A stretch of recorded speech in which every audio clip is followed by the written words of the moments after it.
आदाब, KP news के bulletin में आपका स्वागत है। मैं हिना शेख आपके साथ। आइए सबसे पहले देखते हैं मुख्य समाचार। जिला अधिकारी गोविंद रेड्डी 17 नवंबर शुक्रवार को चिड़गुप्पा का करेंगे दौरा, सुनेंगे जनता की समस्याएं। कर्नाटक के उप मुख्यमंत्री डीके शिवकुमार की अपील पर हाई कोर्ट करेगा सुनवाई, आय से अधिक संपत्ति से जुड़ा मामला। तेलंगाना में चुनाव से पहले बीआरएस विधायक के घर आयकर के छापे, चुनाव में पेश की है उम्मीदवारी। प्रधानमंत्री मोदी को मुझसे चिढ़ क्यों मचती है, राहुल गांधी ने पूछा सवाल, फिर खुद ही बताई इसकी वजह।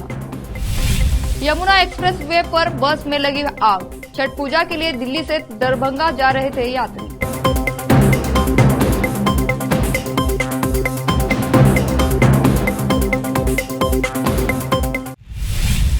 अब समाचार विस्तार से।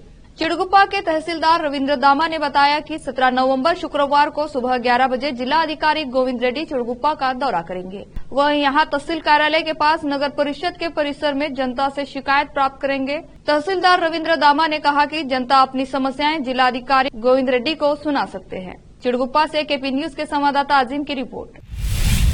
आय से अधिक संपत्ति के मामले में सीबीआई को मुकदमा चलाने के लिए पिछली भाजपा सरकार द्वारा दी गई मंजूरी के खिलाफ उप मुख्यमंत्री डीके शिवकुमार की अपील पर 22 नवंबर को कर्नाटक हाई कोर्ट सुनवाई करेगा। सीबीआई ने बुधवार को उच्च न्यायालय के मुख्यमंत्री न्यायाधीश प्रसन्ना बी वराले और न्यायमूर्ति कृष्ण एस दीक्षित की खंडपीठ के समक्ष उच्चतम न्यायालय के निर्देश की जानकारी दी। इसके बाद अदालत ने सुनवाई की तारीख 22 नवंबर तय की। एकल न्यायाधीश पीठ ने इससे पहले शिवकुमार की उच्च याचिका को खारिज कर दिया था, जिसमें उन पर मुकदमा चलाने के लिए सरकार द्वारा 25 सितंबर 2019 को दी गई मंजूरी को चुनौती दी गई थी। इसके बाद शिवकुमार ने इसे खंडपीठ के समक्ष चुनौती दी, जिसने एकल न्यायाधीश के आदेश पर रोक लगा दी थी। केंद्रीय एजेंसी ने एक विशेष अनुमति याचिका के साथ सुप्रीम कोर्ट का दरवाजा भी खटखटाया। तेलंगाना में चुनाव से पहले आयकर विभाग ने गुरुवार को भारतीय राष्ट्रीय समिति बीआरएस पार्टी से विधायक नल्लामोथु भास्कर राव के घर और दफ्तर परिसरों में छापे मारे हैं। बताया गया है कि ये छापेमारी उनके कुछ करीबियों के ठिकानों पर भी की जा रही है।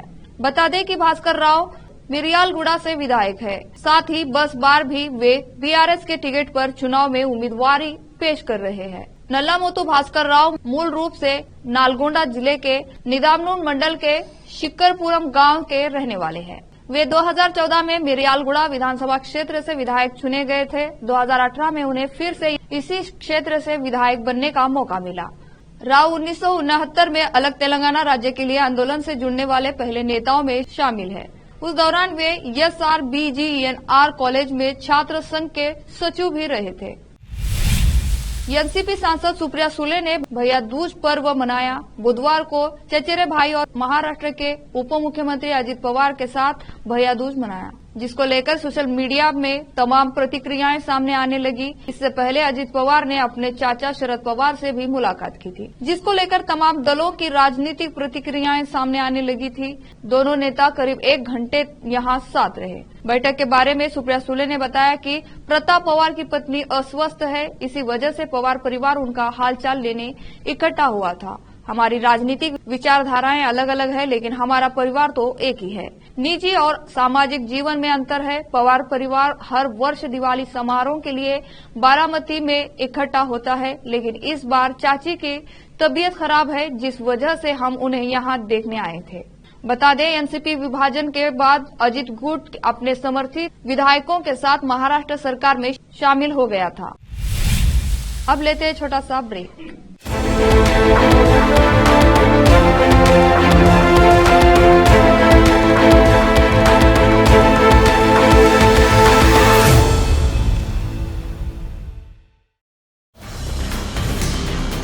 हिंदुस्तान के हर कोने में हम हैं मौजूद। 24 घंटे हालात पर गहरी नजर, खबरों से जुड़े चुपते सवालात, और आपको दिखाता है धार्मिक, सामाजिक, राजनीतिक, लोकल और इंटरनेशनल न्यूज की सबसे बेहतर कवरेज, जो आपको रखती है हर पल बाखबर। देश और दुनिया भर की खबर के लिए देखते रहें केपी न्यूज 24/7।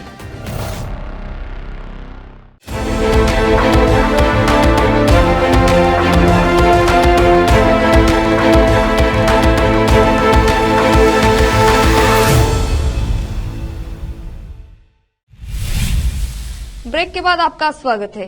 कांग्रेस नेता राहुल गांधी ने कहा है कि प्रधानमंत्री नरेंद्र मोदी को मुझसे चिढ़ क्यों मचती है। उन्होंने बताया कि इसकी वजह यह है कि वह जितना पैसा अडानी को देते हैं, मैं उतना गरीबों को देने वाला हूं। वो इस राजनीति से चिढ़ते हैं। बिजनेसमैन गौतम अडानी को लेकर कांग्रेस नेता राहुल गांधी लगातार प्रधानमंत्री नरेंद्र मोदी पर हमला बोलते रहे हैं। राहुल कहते रहे हैं कि पीएम मोदी ने बिजनेसमैन अडानी को फायदा पहुंचाया है। दरअसल राहुल गांधी ने अपने व्हाट्सएप चैनल पर एक वीडियो शेयर किया है, जिसमें पीएम मोदी के भाषण की एक क्लिप है।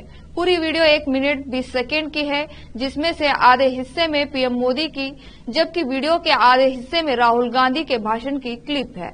इस वीडियो का टाइटल किया गया है, क्यों चिढ़े हो मोदी जी। इस वीडियो को राहुल के व्हाट्सएप पर शेयर करते हुए बताया गया है कि आखिर पीएम मोदी कांग्रेस नेता से क्यों चिढ़ते हैं। जम्मू कश्मीर में एक बार फिर भूकंप के झटके महसूस किए गए। National centre for seismology (NCS) के अनुसार जम्मू और कश्मीर में डोडा में भूकंप के झटके महसूस किए गए। रिक्टर स्केल पर इसकी तीव्रता 3.9 मापी गई। हालांकि इसकी वजह से जान माल के नुकसान की खबर नहीं है। भूकंप के झटके महसूस होने के बाद लोग अपने घरों से निकलकर बाहर सड़कों पर आ गए।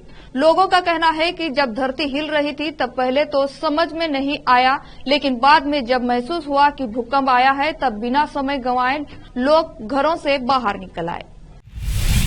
ग्रेटर नोएडा में यमुना एक्सप्रेस वे पर बुधवार की शाम को एक बस में आग लग गई। यह घटना जिस स्थान पर हुई वहीं से यमुना एक्सप्रेस वे शुरू होता है। बस पूरी तरह जलकर खाक हो गई। इस घटना में अभी तक किसी के हताहत होने की कोई सूचना नहीं है। मौके पर फायर ब्रिगेड की गाड़ियां तथा एम्बुलेंस मौजूद है।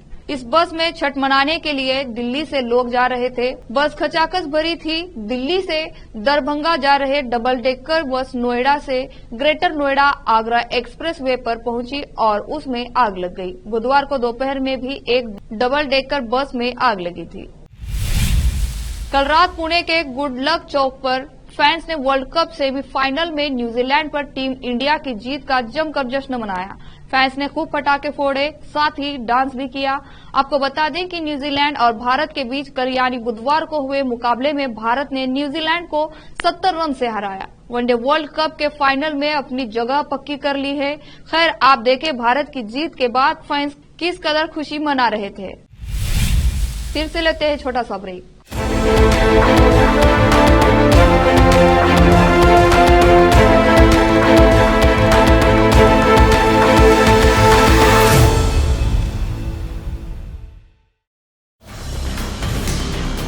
हिंदुस्तान के हर कोने में हम हैं मौजूद। 24 घंटे हालात पर गहरी नजर, खबरों से जुड़े चुपते सवालात और आपको दिखाता है धार्मिक, सामाजिक, राजनीतिक, लोकल और इंटरनेशनल न्यूज की सबसे बेहतर कवरेज, जो आपको रखती है हर पल बाखबर।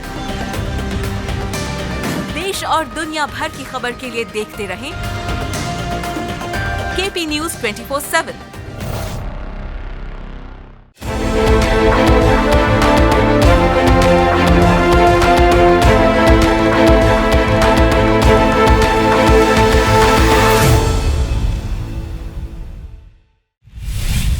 ब्रेक के बाद आपका स्वागत है। भारतीय सेना अब उत्तर पूर्व और ज्यादा ऊंचाई वाले पहाड़ी दुर्गम इलाकों में MIT चेन्नई द्वारा विकसित लगभग 500 ड्रोन तैनात करने के लिए तैयार है। टाइम्स ऑफ इंडिया की एक रिपोर्ट के मुताबिक ये ड्रोन कुछ हद तक खच्चरों और हेलीकॉप्टरों की जगह ले लेंगे। केंद्रीय गृह मंत्री अमित शाह ने इस परियोजनाओं को तैयार करने वाली टीम की प्रशंसा की और घोषणा की कि इन ड्रोनों का उपयोग दूर दराज के सीमा निरीक्षण चौकियों BOP पर दवाएं और जरूरी सामान पहुंचाने के लिए किया जाएगा। इससे दुर्गम इलाकों में सुरक्षा कर्मियों को दूर किया जा सकेगा। इस साल 14 जुलाई को चंद्रयान-3 अंतरिक्ष यान को निर्धारित कक्षा में सफलतापूर्वक स्थापित करने वाले LVM-3 M4 प्रक्षेपण यान का क्रायोजेनिक ऊपरी हिस्सा बुधवार को पृथ्वी के वायुमंडल में अनियंत्रित रूप से पुनः प्रवेश कर गया। भारतीय अंतरिक्ष अनुसंधान संगठन इसरो ने यह जानकारी दी। इसरो ने एक बयान में कहा, संभावित प्रभाव बिंदु का अनुमान उत्तरी प्रशांत महासागर के ऊपर लगाया गया है। अंतिम ग्राउंड ट्रैक किसी ग्रह की सतह पर किसी विमान या उपग्रह के पथ के ठीक नीचे का पथ भारत के ऊपर से नहीं गुजरा। इसरो ने बताया कि यह रॉकेट बॉडी LVM-3M4 प्रक्षेपण यान का हिस्सा था। बुधवार को यह अंतर्राष्ट्रीय समयानुसार दोपहर 2:42 के आसपास पृथ्वी के वायुमंडल में पुनः प्रवेश कर गया। इसरो ने कहा कि रॉकेट बॉडी का पुनः प्रवेश इसके प्रक्षेपण के 124 दिनों के भीतर हुआ। आखिर में फिर से देखते हैं मुख्य समाचार। जिला अधिकारी गोविंद रेड्डी 17 नवंबर शुक्रवार को चिड़गुप्पा का करेंगे दौरा, सुनेंगे जनता की समस्याएं।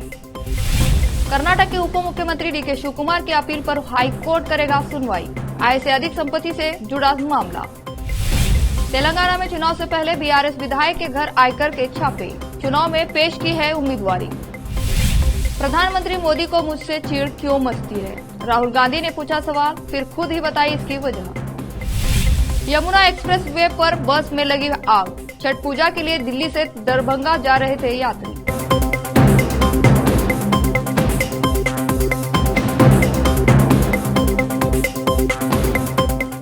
KP न्यूज के बुलेटिन में आज इतना ही। देश और प्रदेश के समाचारों के लिए जुड़े रहे आपके अपने चैनल KP News 24/7 से।